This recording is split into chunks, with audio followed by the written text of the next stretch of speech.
এটা করিমগঞ্জ নাম দিয়া শ্রীভূমি নাম দিয়া বহুত প্রতিভা বহুত লড়াই অভাব দাদা লড়াই যাইলাম বিশেষ করিয়া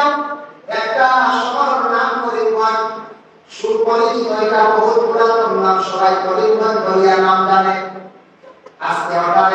আমাদের আসাম গভর্নমেন্টের সিদ্ধান্ত করেছে শ্রীভূমি বলিয়া নাম প্রকাশিত হরসন ইন্ডিয়া দিশন ইন্ডিয়াকে বর্তমানে একটা বড় আকারে খুব বেশি কথা চলে কিন্তু এটা আসলে অসন্তোষ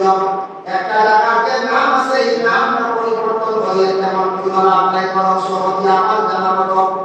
এলাকি যে কোনো জায়গার নাম আছে যেটার নাম আছে সেটা থাকা দরকার তারা আমার মনে হয় তো এটার কারণে অনেক মানুষের মধ্যে বিভাজন সৃষ্টি হয়েছে জাতিগত বিভাজন সৃষ্টি মানুষের মধ্যে মনোমালিন্যতা সৃষ্টি এটা বিশেষ করে আসাম গভর্নমেন্টের চিন্তা ধারণা করিয়া যদি তার দুর্বল হয় তাহলে আমার মনে হয় ভালোই হবে পালন করে বোঝা যেটা যে নাম আস্তে আস্তে যেমন আমরা দেশ কোনো মানুষের দুই নাম তাহলে দাদা দুই নাম আমার এলাকার গ্রাম এক জায়গায় আগে তো এইভাবে সোশ্যাল মিডিয়া উন্নত আসলো